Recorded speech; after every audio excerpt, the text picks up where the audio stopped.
وعلى آل محمد وبارك وسلم. عن أبي هريرة رضي الله عنه قال قال رسول الله صلى الله عليه وسلم لو كان الدين عند السرية لذهب به رجل من فارس. حضور نبی رحمت صلی اللہ علیہ وسلم نے حدیث مبارکہ میں ارشاد فرمایا کہ اگر دین سریا ستارے پر بھی ہوگا تو فارس سے تعلق رکھنے والا ایک شخص اسے ضرور حاصل. مفسر قرآن حضرت علامہ جلال الدین سیوطی علیہ الرحمہ اس حدیث کی توضیح میں فرماتے ہیں کہ حضور نبی رحمت نے اس حدیث مبارکہ میں بشارت دی ہے، اور اس بشارت سے کوئی اور نہیں بلکہ سراج الفقہاء امام اعظم کی ذات مراد ہے. امام اعظم کا نام نعمان ہے اور آپ کے والد کا نام حضرت ثابت. امام اعظم ابو حنیفہ کی ولادت باسعادت ہجری سن 80 میں شہر کوفہ میں ہوئی. امام اعظم کے والد حضرت ثابت کو بچپن میں حضرت علی کی خدمت میں پیش کیا گیا تو حضرت علی نے ثابت کے لیے اور ان کی اولاد کے لیے برکت کی دعا کی، جو ایسی قبول ہوئی کہ امام اعظم جیسا عظیم محدث اور فقیہ پیدا ہوا.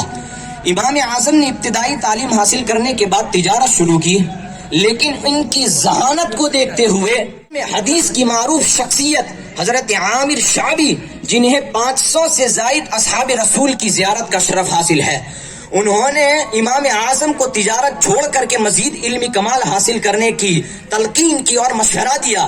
تو امام اعظم نے تجارت چھوڑ کر کے علم کلام، علم فقہ اور علم حدیث کی طرف توجہ فرمائی اور ایسا کمال پیدا کیا کہ علمی و عملی دنیا کے اندر امام اعظم کہلائے.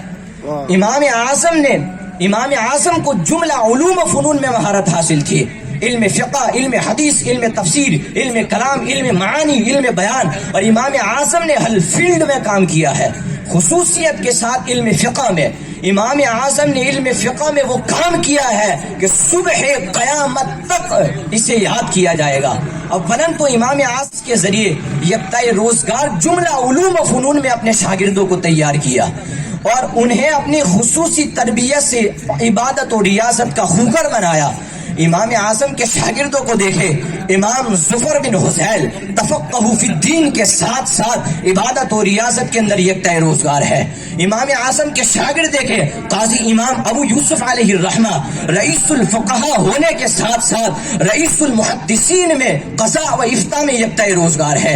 امام اعظم کے شاگرد دیکھے حضرت عبداللہ بن مبارک، یہ تمام جملہ علوم و فنون میں مہارت حاصل کرنے کے بعد جہاد فی سبیل اللہ اور مشارق و مغارب کے اندر فقاہت میں مشہور ہے.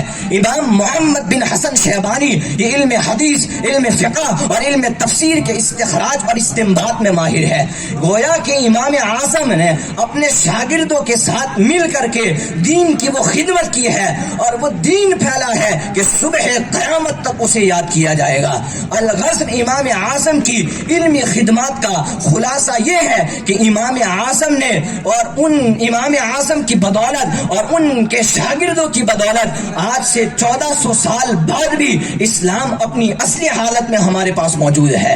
امام اعظم نے قرآن اور حدیث سے رہنمائی حاصل کرتے ہوئے پیچیدہ مسائل کو امت کے سامنے آسان کر کے پیش کیا. تو آج ہمیں امام اعظم کی محبت کا اور ان سے عقیدت کا محض دعویٰ نہیں کرنا، بلکہ امام اعظم کی سوچ، امام اعظم کی فکر کو لے کر کے چلنا ہے اور امام اعظم کی نظریات اور امام اعظم کی سوچ اور فکر کے مطابق اپنی زندگی کو گزارنے کی کوشش کرنا ہے. اللہ تبارک و تعالی ہم سب کو عمل کی توفیق عطا فرمائے. وما توفیق الا باللہ. السلام علیکم ورحمۃ اللہ.